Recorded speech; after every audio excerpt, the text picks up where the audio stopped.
This actress named Saoirse Ronan recently appeared along with other actors on the Graham Norton show. And she basically was in the middle of this conversation where everyone was broing out, joking around with each other.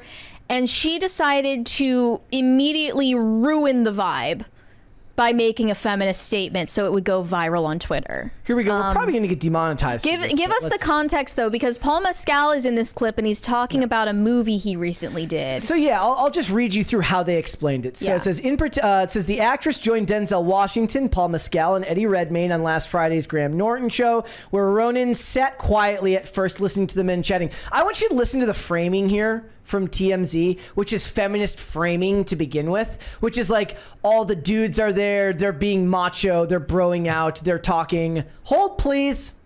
Hold please. Thank you. We can dance. She's not going to kill our vibe. We'll never let her. They're eating the dogs, they're eating the cats. Eat the cat, eat the cat. They're eating the dogs, they're eating the cats. Eat the cat. All right. So anyways, the guys are all broing out. They're talking about their work, as bros do. The actress joined Denzel Washington. In particular, Redmayne was discussing how he prepped for his physically demanding role as an assassin in the TV miniseries The Day of the Jackal. Redmayne explained that he learned how to use a cell phone as a weapon if a nemesis ever attacked him. So he had to learn how to do that for one of his scenes. This prompted Mescal and Norton, the show's host, to crack jokes about pulling out a phone to defend themselves in the face of a violent assault. In fact, Norton did an impression mocking a person for doing just that while pointing to the fictitious assailant and saying, "Can you hold on a second?" So they're not mocking the fictitious victim of a fictitious assault. They're making a joke. The scene writing, the idea of this situation as a whole. And of course, you know, the bros are having a good time broing out, and she had to just interject. She was like, this would go crazy on Twitter. Watch me do this. Take the shoe off. And I find some of the techniques, though, that you learn, like some of the things Paul taught us, is how you can use your phone if someone's attacking you, the butt of your phone to go for the who's neck. actually going to think about that? If someone attacks me, I'm not going to go phone. I agree. One second. That's a very good point. Yeah. But I like the That's what girls have to think about all the time. Yeah. Am I right, ladies? Pause for activism. That's what girls have to think about all the time. So Irish. I kind of love her accent. But what she said really killed the vibe in the room. Yeah, everyone's like, it was really not necessary. Everyone's like, we were just having a good time. Yeah, and then this post got reposted everywhere with millions of views because all of the Twitter feminists were obsessed with it. Like, she really ate that. They said Saoirse Ronan gagged the men. We love to see it. One said, do men ever watch themselves in these interviews, see themselves interrupt and talk over women and realize they need to change their behavior? Or do you think they don't notice that she's fighting to get a word in? And then this person responded, many may not recognize the interrupting behavior during interviews, but while others might notice but fail to change, it reflects a broader issue of awareness and respect. Okay, here's the problem. All of that, whatever you think of that being true or not, just shut up. You're ruining the vibe. Seriously. I mean, really, it's like if you're in a situation where you need to fight to get a word in, you didn't grow up with siblings. Well, seriously, that's the real red pill here. If you didn't grow up with siblings, especially brothers, this is a skill you wouldn't have learned. But I grew up with two brothers and everyone had to yell over each other and we needed to get our word in. So I know these things. And it's not about sexism. On any given day, there could be comments saying Brett constantly interrupts Mary or comments saying Mary interrupts Brett. Both and. Both yes. And that's what happens in settings like this. Is that's just the way it is. Or at the dinner table when you're like a kid. To me, it's more about like, I'm going to lose my train of thought.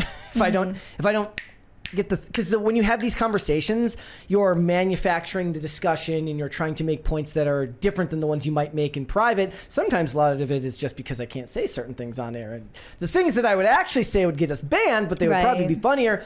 And this is it. This is feminism today in a nutshell, when it comes from limousine liberals and Hollywood types, is that you're in a room, everyone's just broing out, everyone's having a good time, and it has to become about sexism. Well, feminism has turned into reenacting tweets in real life. Yes. I mean, that's a huge part of it as well, right? Is everyone wants to have the and then everybody clapped moment. Yes. And she actually manufactured the and then everyone clapped moment because she asked the audience to applaud by saying, am I right, ladies? Please, she had her Jeb Bush moment. Please clap. Like, literally, she said, please clap. And like these tweets, they're like, if you're walking down the street and there is a man walking the opposite direction, don't get out of his way. Show him that you're the boss and you're not going to move for a man. Yeah. Like, and then you see someone do that in real life and it's like, okay, you're clearly thinking a lot more about yourself than anyone else is. There's also this clip of Anne Hathaway from an old late night appearance doing something similar, but I don't think her joke landed. What's your favourite romantic comedy? I have two. It's Notting Hill and Match. yeah, so classic. And more recently, Gone Girl. Right? What's your favourite? She tried.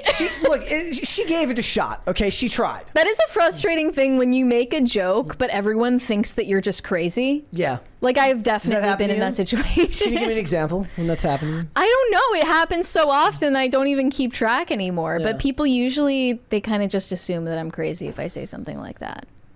Which is funny enough to me. That type of activism is that's the definition of what is wrong with it, which is that time and place matters. Mm-hmm. And having an opinion about the relationship between men and women, and certainly violence against women, is a perfectly valid concern to have. Maybe not when you're on a late night talk show with a bunch of people having a good time, and kind of that vibe that they have in that room there, that's the whole goal. Right. The whole goal when an interviewer has 3 or 4 people on is to engage each member and make it seem like everyone's just hanging out, which actually isn't super easy. You're dealing with a bunch of different people. Every single one of them could be coming off of a different mood that they were on right before they went live. They're all dealing with their own stuff. They've all got their own things going on in their lives, but they have to make it about them. The feminist or the activist of any sort, doesn't just have to be a woman, have to make it about them and their cause, which isn't the point of this discussion. Don't you get enough of that when all the celebrities take a 6-month sabbatical to go